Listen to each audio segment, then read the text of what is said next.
Chapter 28, A Mirror's Reflection. The safe house felt more like a pressure cooker than a sanctuary.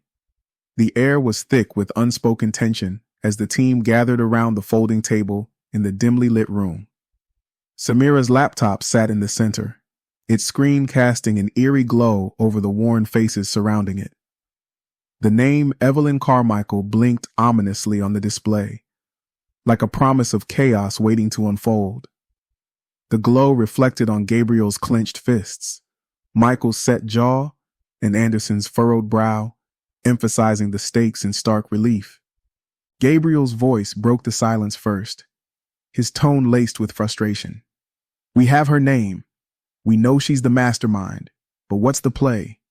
We can't just kick down her door and hope for the best." Michael's gaze didn't waver from the screen. "No, but we can cut off every avenue she has left. If Carmichael's the one pulling the strings, we force her to show her hand." Anderson leaned against the wall, arms crossed. "That's a hell of a gamble. She's not just going to roll over because we took out a few facilities. Carmichael's the kind of operator who's already 10 steps ahead." Samira tapped her fingers against the table, her brow furrowed. "She's methodical, yes, but no one is untouchable. The data we pulled from the convoy gives us a list of fallback locations. If we hit those, we take away her safety net." Gabriel's laugh was humorless. "Sure, and while we're busy playing whack-a-mole, she'll keep tightening her grip on the city." Michael's voice was low but steady. "We don't have another choice. Nemesis isn't just an organization. It's a network, and she's its center. If we dismantle the nodes, we force her to react, and when she does, we'll be ready." The room fell into a tense silence, broken only by the faint hum of the laptop. Anderson pushed off the wall and stepped closer to the table. "Fine. Let's say we're going after these fallback points. What's the timeline?" Samira brought up a map, red markers dotting key locations across the region. "We have to hit them fast. The longer we wait, the more time she has to consolidate. I've prioritized 3 sites: a communications hub, a weapons cache, and a logistics center.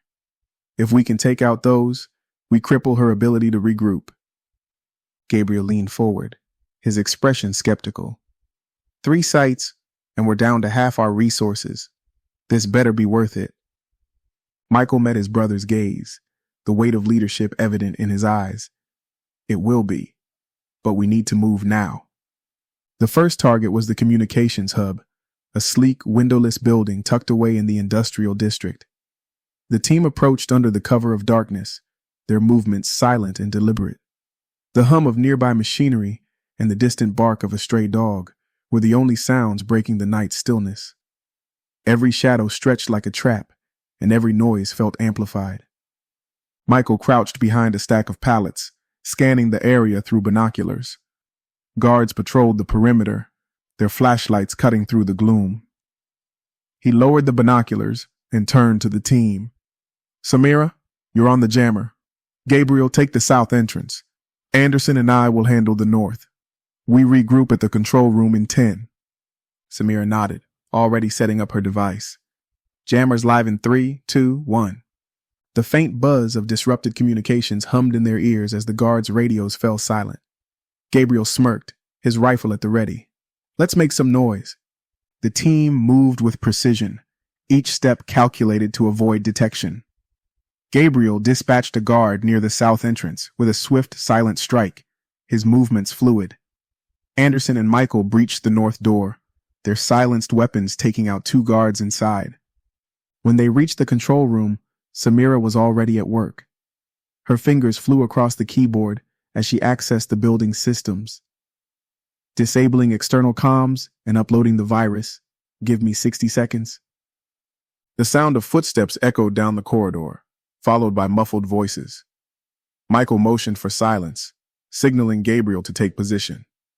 The tension was palpable as the team waited, each second stretching into an eternity. The guards entered, their confusion evident as they scanned the room. Gabriel struck first, his rifle butt connecting with one guard's temple, while Anderson took down another.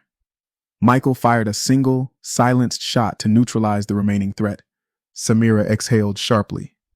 Done. Let's move. The team exited as swiftly as they had entered, leaving the hub in chaos. Alarms blared, but the damage was done. Back in the van, Anderson navigated the streets with practiced ease, the team's silence a testament to their efficiency. But the weight of their actions clung to them, an unspoken reminder of how precarious their position had become. The weapons cache was a stark contrast to the sleek hub. A fortified warehouse surrounded by barbed wire and searchlights, it bristled with defenses. The team parked a safe distance away, surveying the layout under the cover of a nearby overpass. The metallic tang of the air mingled with the faint rumble of distant machinery. Samira pointed to the map on her tablet. Main entrance is heavily guarded, but there's a maintenance hatch on the west side. If we can breach that, we avoid the worst of the defenses. Michael nodded. Gabriel, you're on overwatch. Anderson, Samira, and I will breach the hatch. Once we're inside, we plant charges and disable their stockpile. The plan unfolded with clockwork precision. Gabriel's sniper fire picked off key sentries, creating enough of a distraction for the rest of the team to move in. Samira bypassed the hatch's security, while Michael and Anderson covered her, their weapons trained on the shadows for any sign of movement. Inside, the warehouse was a labyrinth of crates and metal racks. The team moved quickly, planting charges at key points. The tension mounted with each passing second, the ticking clock a constant reminder of their vulnerability. Anderson checked his watch. 2 minutes until we blow this place. We need to be out by then. As they made their way to the exit, the sound of boots on concrete signaled reinforcements. Gabriel's voice crackled over the comms.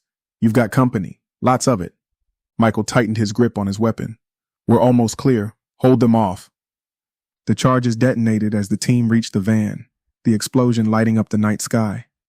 Anderson floored the accelerator, the shock wave rattling the vehicle as they sped away.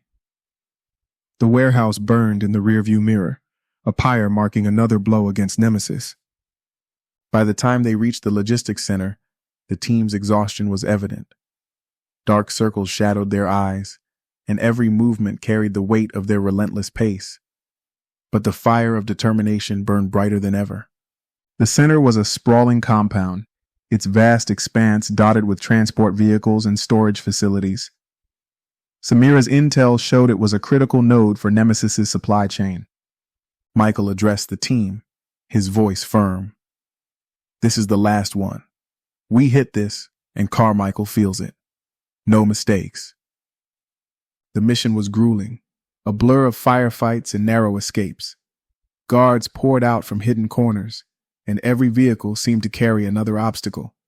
Gabriel held the line, his rifle blazing as he covered Samira, while she deployed another virus into the center's logistics system.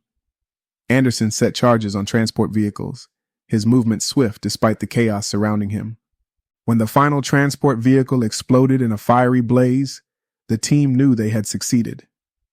Nemesis's supply lines were crippled, and the cost of rebuilding would buy them the time they needed. The compound was left in ruins, a symbol of the cracks they were forcing into Carmichael's empire. Back at the safe house, Samira reviewed the data one last time.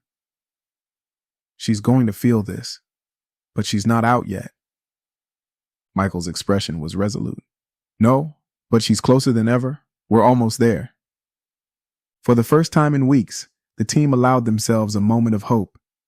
The fractures in Nemesis's operations were widening, and Evelyn Carmichael was running out of places to hide.